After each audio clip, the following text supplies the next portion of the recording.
I'm Jackie from Adam Heart Cross Stitch, and welcome to my Floss Tube channel.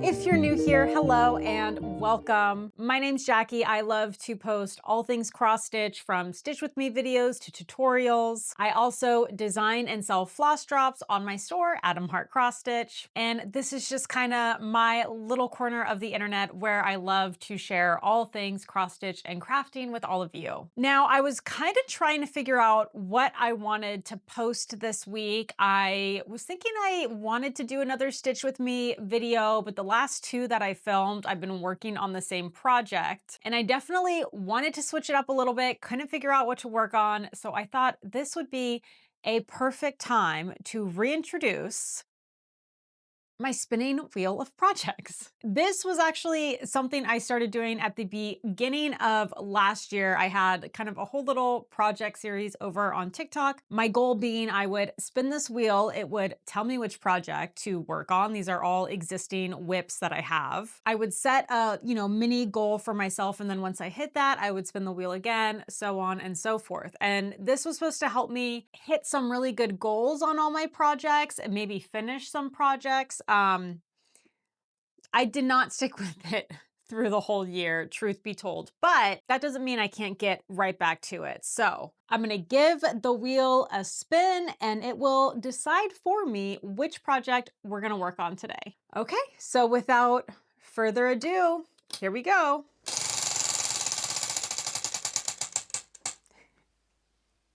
Okay, so this is a really unique project. I'm gonna get it all loaded up and ready to stitch and talk more about it. All right, so I do not even have a project bag for this, but this is Lost Cause.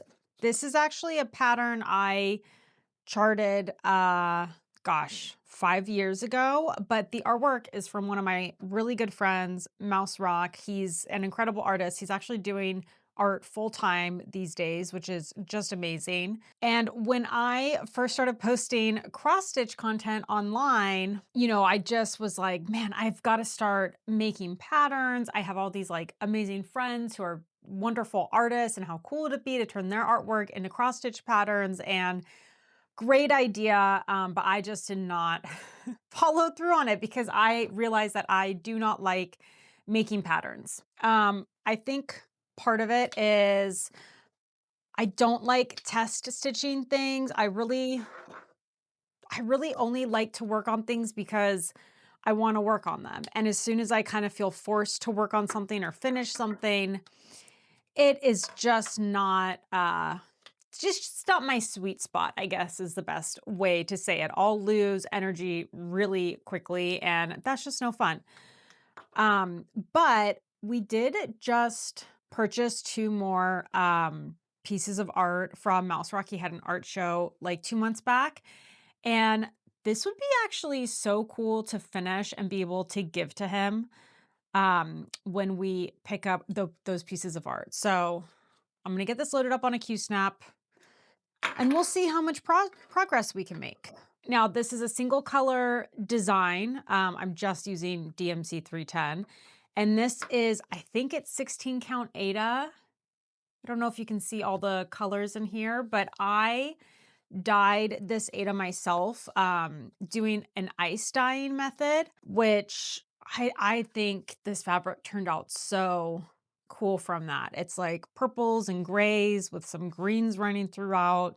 I love how this piece of fabric turned out. Okay, back to the project at hand. This is whenever someone asks me what size Q-snap I'm using, I was like, I don't know, because I just kind of go through my pieces that I have and I will just make a size that seems like it's going to work well. Pretty sure all of this down here is stitched. I actually cannot find whatever paper pattern I had been marking up, but I do think it will be easy enough to figure out what's been completed or not on this one. Q-snap size configured. That's like perfect. I'm almost tempted to give this an iron real quick, but I don't think I will.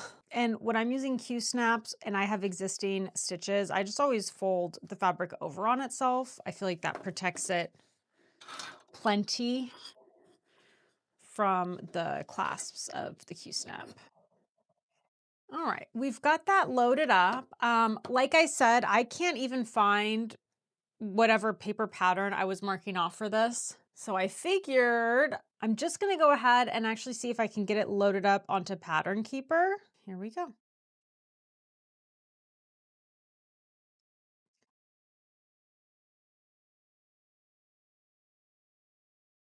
I have no idea if this PDF will even upload into Pattern Keeper.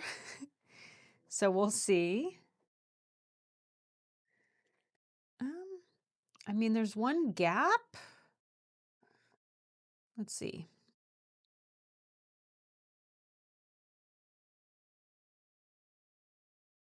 Let's see how that gap.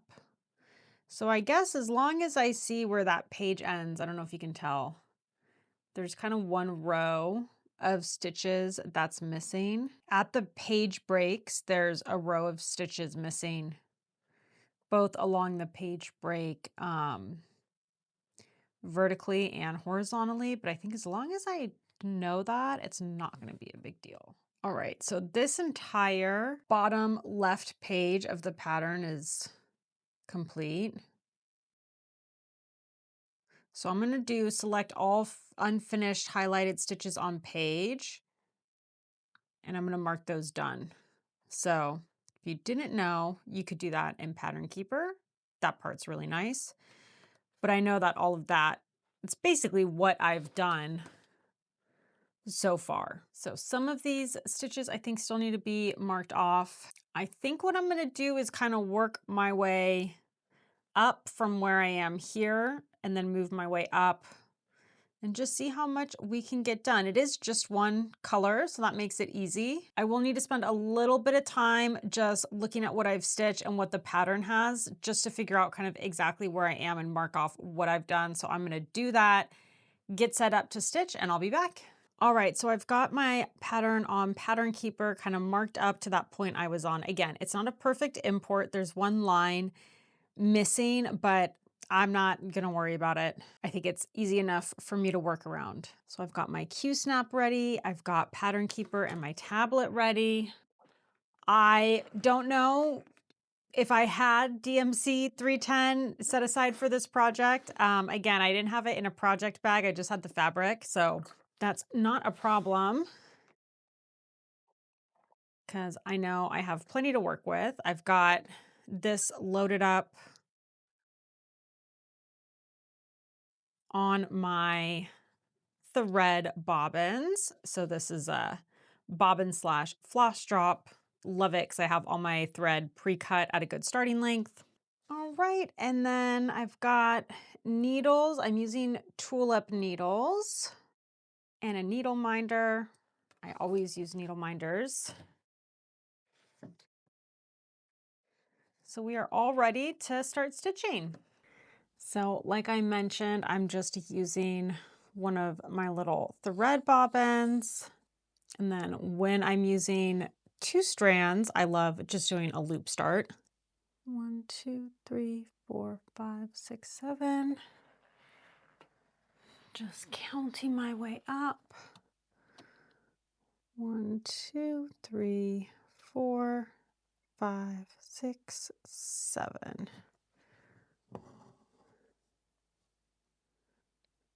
And I do believe this is 16 count Aida.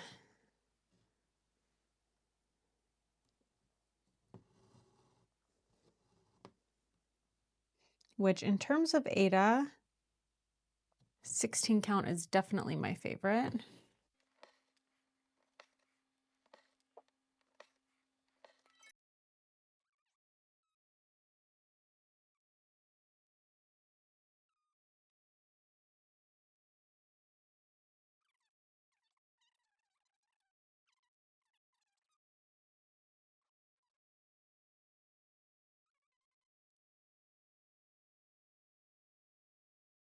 So I was totally looking at the wrong spot in my pattern. Really putting the counted and counted cross stitch in here today.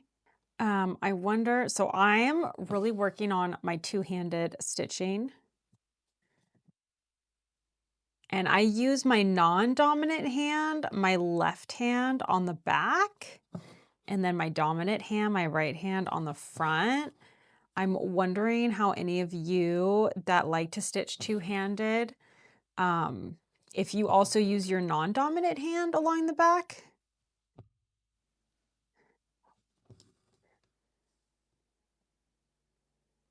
or if you do the reverse. I feel like in theory, using your dominant hand along the back would be easier, but I just keep finding myself gravitating towards doing it this way. So I'm really curious for any two-handed stitchers out there, how you found it easiest. Now, the really nice thing about single design patterns is you can really just kind of turn your brain off, which I like, but then they can also get a little bit boring. But I will say this is a very nice switch up from the project I've been working on, because the project I've been working on the past month or so has something like 80 colors. So being able to kind of switch gears and just stitch something that has a single color and all these nice big blocks of stitches is actually really, really nice.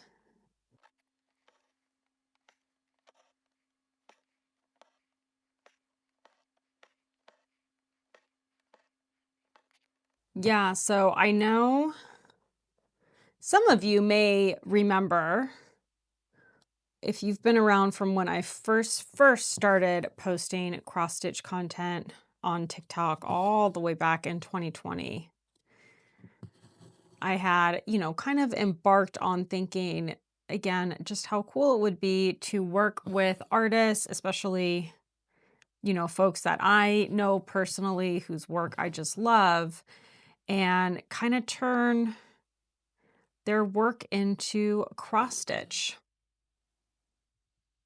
But I just kind of realized I don't love the pattern design process. Not even so much designing patterns, because, there's so many software and tools out there that make it really easy to convert images into cross stitch projects, and then you're just kind of going through and like touching it up where it needs to be touched up. And I'm sure in the past 5 years that technology has probably even improved a lot more than what it was. But I do feel like, one, if it's a really big, like large full coverage chart, like I work on a lot of heaven and earth designs charts, I don't expect them to be test stitching every single one of those charts. Because, I mean, it would literally be impossible.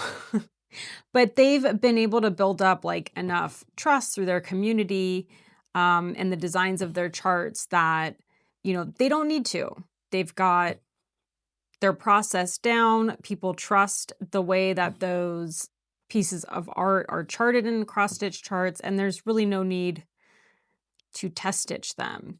But me being so new to this, like I felt like it was important, if I was going to start releasing patterns, that I needed to test stitch them. And that's where I really lost steam and any desire to really get into designing cross stitch charts. It's really the test stitching.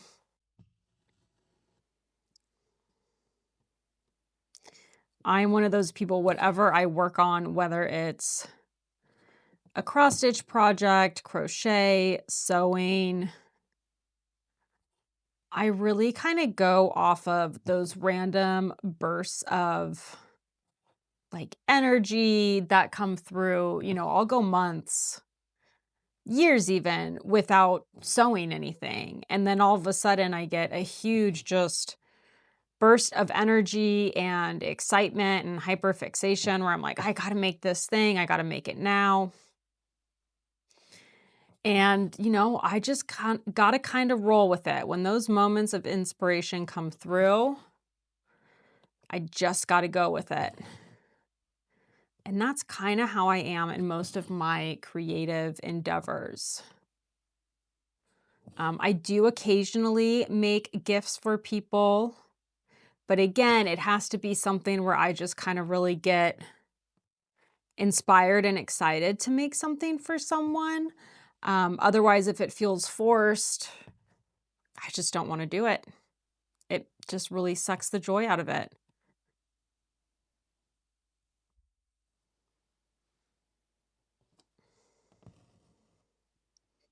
So, commissions are a big no for me. Typically, when friends and family reach out, I think the only thing that I'll occasionally do is sometimes I'll still have friends request if I like can crochet a little baby outfit, if there's a baby shower coming up. So I will do those, but really just because it's pretty quick and easy. I won't do a whole blanket, but like a little pair of pants or a little like cute headband or something like that. That kind of stuff I don't mind so much.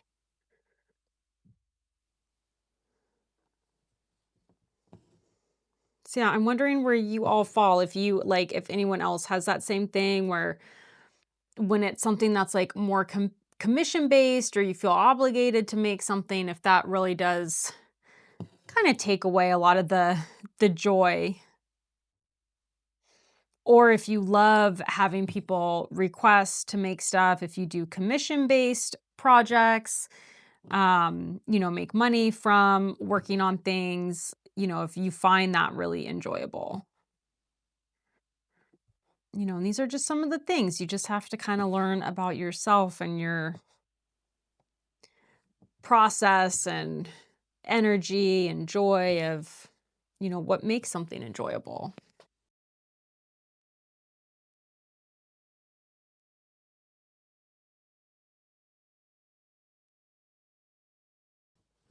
There's also something nicer when I'm switching projects of going from something that's really big to something a little bit smaller and like more compact. Like something of this size, I feel like it's easier. I can just pick it up and get a little bit done at a time and then set it right back down. Sometimes when I'm working on like a large full coverage chart, like the Heaven and Earth Designs one that I've been working on the past few months, it's like I really kind of have to get all set up in my spot and then I don't want to get up and move for at least an hour after I'm situated. Which is great, but sometimes it's also tough. Like I feel like I'm not as productive. 1, 2, 3, 4. Sorry, just have to count real quick. 1, 2, 3, 4. Yeah, sometimes I feel like I'm not as productive because I might not have, like a whole big chunk of time dedicated to stitch. So sometimes maybe I only have 20 or 30 minutes, but then it just feels like too much to just get totally set up and like ready to start stitching. So then I just end up not. So I know, but maybe that means I just need to have like kind of two projects loaded up and ready to go at any given time, something smaller and something bigger. Maybe that's what I will start doing.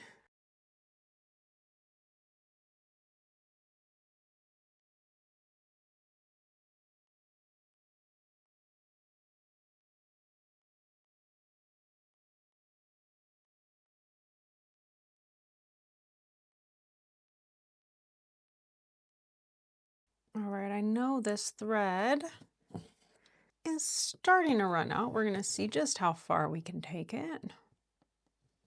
And I don't know if you can see it, but there's a little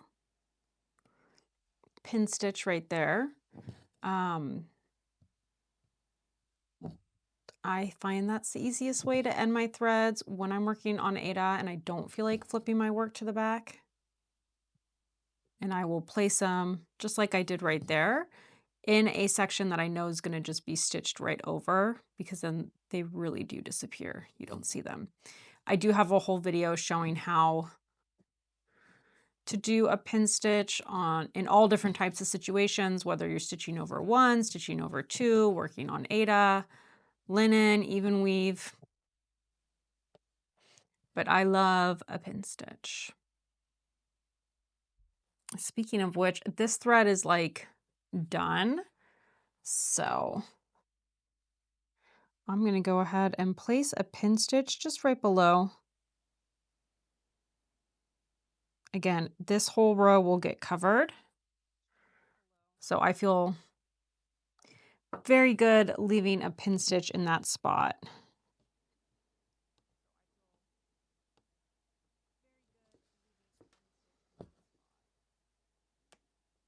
And they're so, so secure.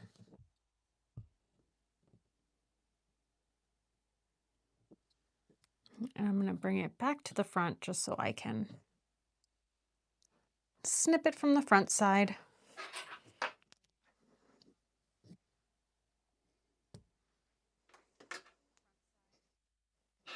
So even though you can kind of see it now, again, once it gets covered with stitches, you don't see them.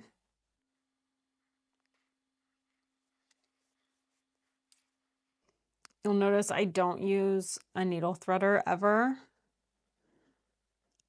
I just lick the ends of my threads. I know it's disgusting. I know people say it's a really bad thing to do. You shouldn't do it. But it's what I do.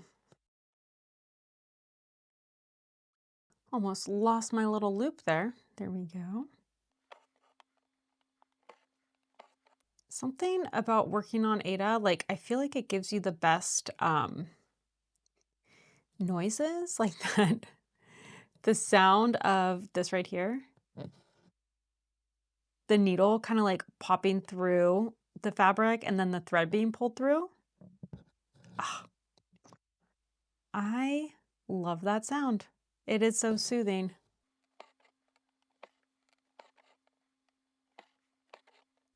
Now, if you're wondering why I didn't just kind of work from this section and then move up, why I jumped up a little bit and then worked down, I just really like working from the top down. I think for this project, I started in the middle. And so what I probably did was find the middle point and then I worked my way down from there. And then because I just really worry about my counting abilities, instead of counting my way kind of to the top, I'll just jump up little sections at a time and then work my way back down. And then when I do that and I see everything matches up like exactly where it's supposed to when those two sections meet, it gives me that peace of mind that everything's counted correctly and stitched in the right spot. So that just kind of works for my brain. I don't know if that's going to make sense to anyone else. Or if anyone else stitches that way. It's kind of the fun thing of these Stitch With Me videos is seeing how other people stitch. I remember especially like early on when I first started cross stitching, I just always felt like I was always questioning like, wait, am I doing this the right way? Is this the right way? And then you kind of realize everyone does it a little bit differently. And I think that's nice and kind of gives you freedom of like, you know, there's no exact perfect or right or correct way. Like you have to do what makes the most sense in your brain.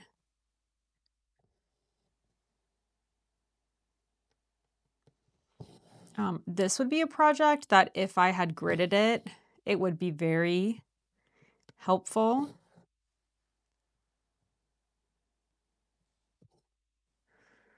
But this is not something, you know, sometimes I like to grid with the water-soluble pens, but you have to wash those out at the end. You know, otherwise you'd have like blue ink running all throughout your project. But because I overdyed this fabric, I cannot wash this at the end. I will iron it to get it all nice and fresh and crisp, but I won't wash it because there's just a risk of some of that dye if it's not like completely set, it could run. Now, granted, I'm only using DMC 310. I'm not using any light colored floss. So maybe if any of this dye were to run, it would not be that big of a deal. So who knows? Maybe I will wash it. Maybe I'll test it out and see. But I also don't want the fabric to change at all because it looks so pretty.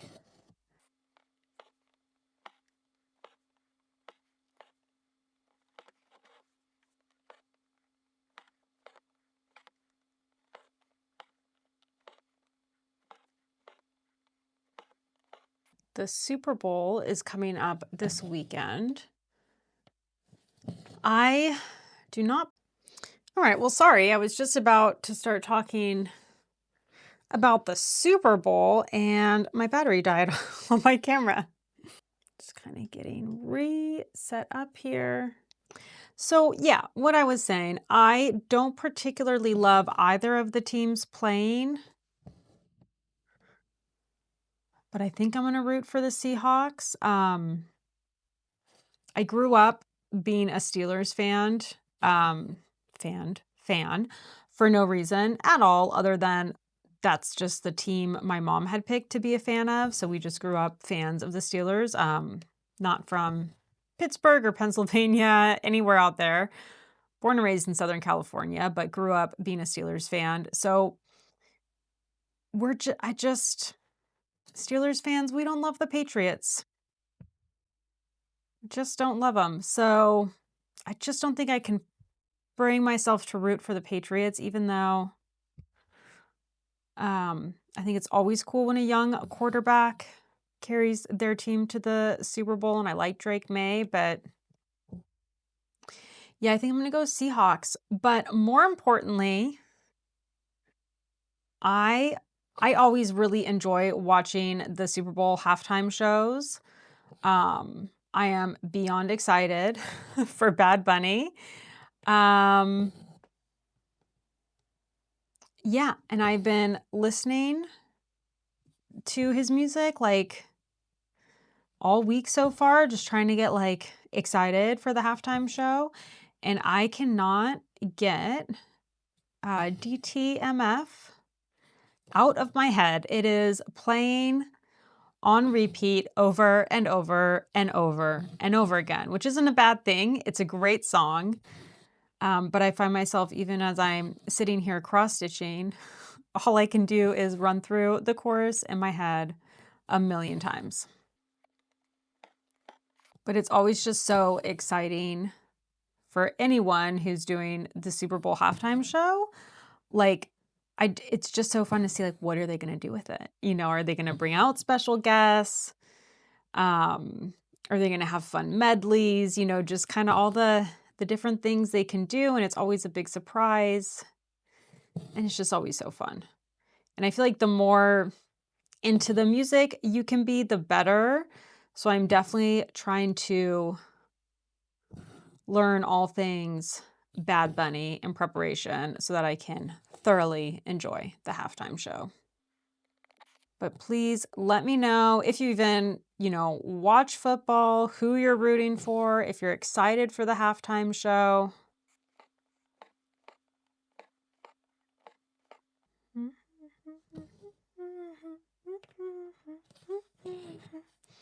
Like I said, the song just won't leave my head. Uh-oh.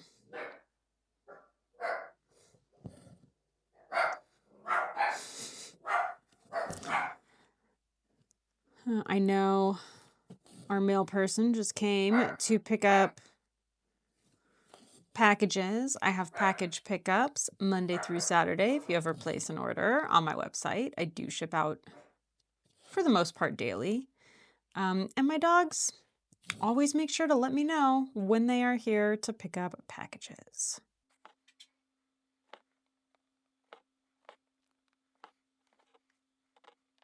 All right, and I've got some length left in this thread. I am just going to bring it right up here and continue stitching with it. Normally, 1, 2, 3, 4, 5. I would probably anchor a thread like this along the back and then come up here to keep stitching with it. But you know what? Sometimes I'm like, it's close enough, I'm just going to carry it. It all just depends on the mood.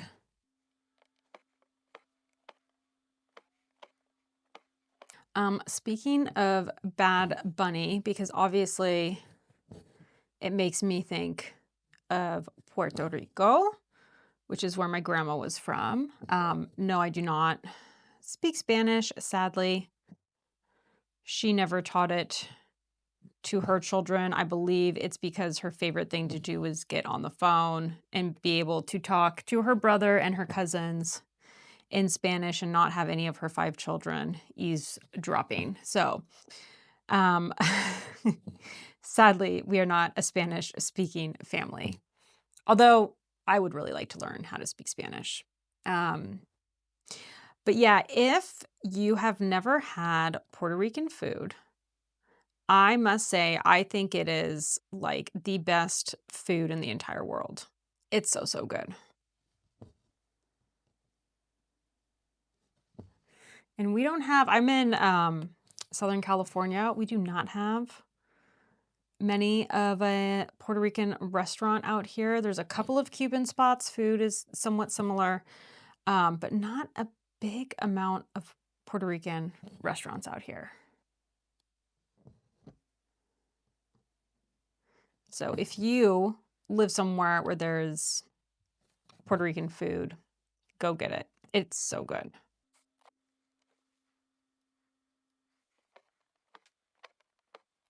Mm. And now you're going to hear me go silent because I'm going to have to be counting a bit.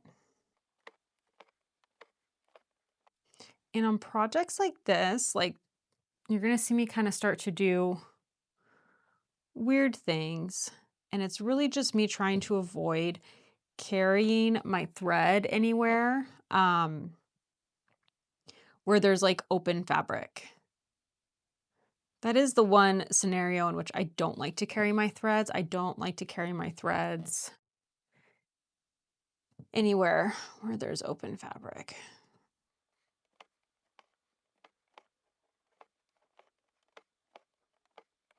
So where there's these areas that the stitches kind of go in like little steps or kind of like in their own little spot or over here.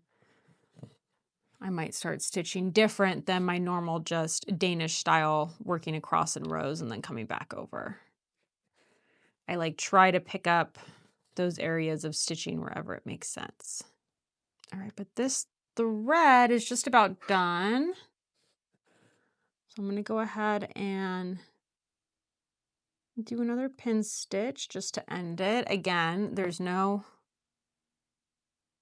shame or harm in flipping your work over to the back and just anchoring under your existing stitches. I just sometimes if I'm using a stand, especially right now I have my Q-snap on like a little clamp to hold it up on my table. I don't like having to flip my work over. That's the only reason for it.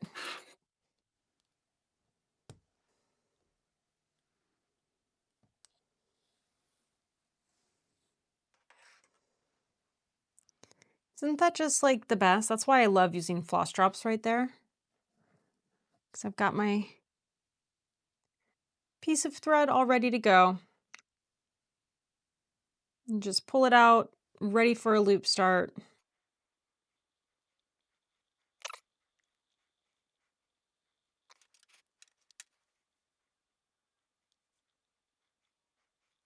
All right, it's always the curse of filming. If anyone else who films cross-stitch content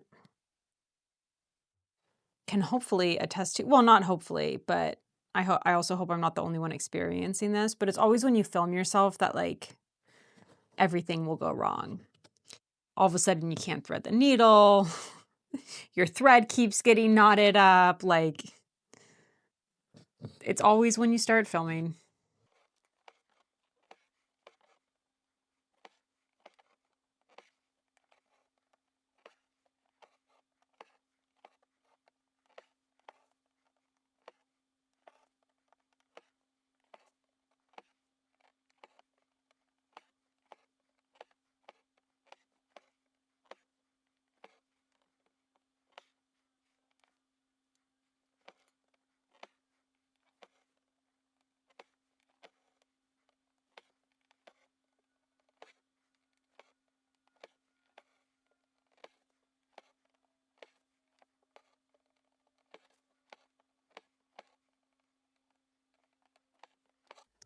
sometimes when I'm stitching, I do think a lot about like the back.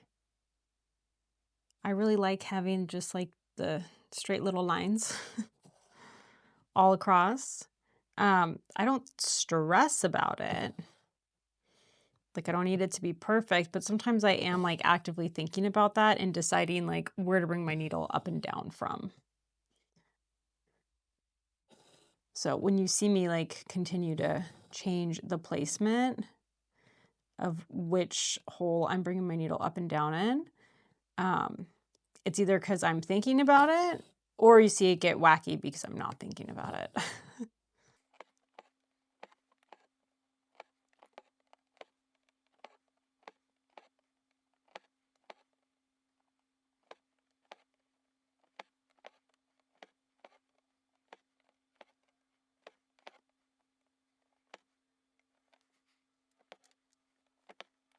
So finally almost done with this one row we've been working on.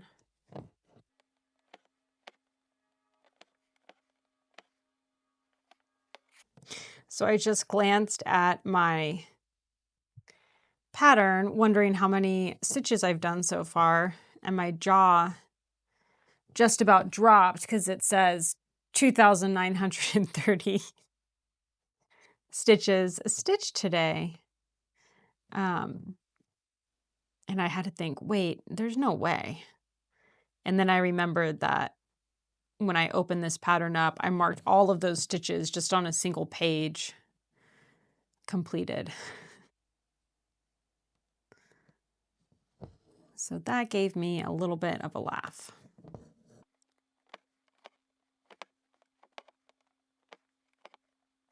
Now, one thing you may have noticed when I showed this pattern, I said it was charted by me, but it doesn't say atom heart cross stitch. It says atomic heart X stitch.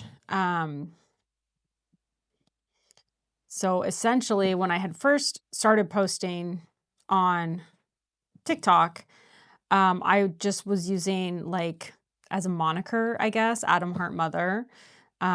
It's a Pink Floyd album, and I just always thought it was like a cool sounding name. And I come from a generation of us, those of us of a certain age, who when you were online, it was like forbidden to use your real name. Like you wouldn't have your real name in your email address or anything like that. It was always like this big danger for anyone to know your full name.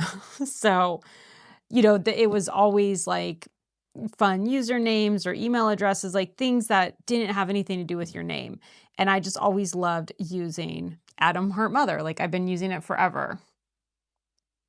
So, of course, when I first created a TikTok account, that was just the name I used because it's the name I always use online. So then my page kind of quickly morphed into like exclusively cross stitch content. And then, you know, like I said, I was like, oh, you know, I want to start making patterns and working with friends and artists and turning their work into cross stitch charts. So that's where I kind of was like, okay, well, it can't be Atom Heart Mother. I'm sure there's a copyright out there. I mean, it's a Pink Floyd album. But how can I kind of morph that into something? And so that's how Atomic Heart X Stitch kind of came into being. I released a handful of charts using that name. I had an Etsy shop with that name. And then I don't know, at some point when it all lost steam, I was just kind of like, I don't think I like it. Like I just don't like that. And so I kind of just went back to Atom Heart and just made it as simple as I thought it could be, which was Atom Heart cross stitch. So that was kind of that transformation. And I think early on in YouTube, also my first couple of videos, I think that was also the name I was using was Atomic Heart cross stitch. So if you've ever been confused by that, that is the explanation. just changing my mind and trying to figure things out. And if you've ever wondered why Adam Hart cross stitch, now you also know why.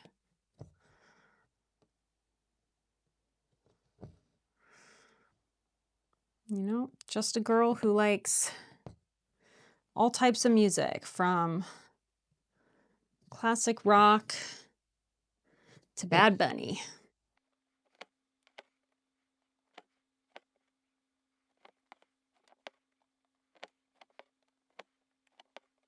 Oh, I really wanted this thread to finish this row, but it might be too short.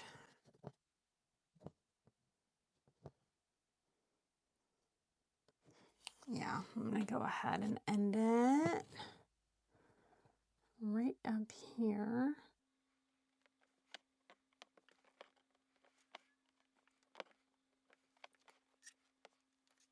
All right, I feel like I'll probably stop there for this video. That's kind of a most of the way progress shot. I definitely think I'm gonna keep working on this at least over the next couple of days and just see how quickly I can move through it. If I'm moving through it quickly enough where I think I might be able to finish it soon, I might just stick with it. So I'll definitely give you all an update on this the next time I film like an actual floss tube episode and let you know how much progress I end up making on this. So once again, I'm Jackie from Adam Hart Cross Stitch. Thank you all so much for joining me, joining my spinning wheel of projects and sitting down and stitching along with me today. If you enjoyed this video, if you want to see more content like this, please do all the good things, like, comment, and subscribe. It really helps support my channel so I can continue making content for you all, and I just appreciate it so, so much. If there's any specific videos or tutorials that you want to see, please do let me know in the comments below. And until next time, happy stitching.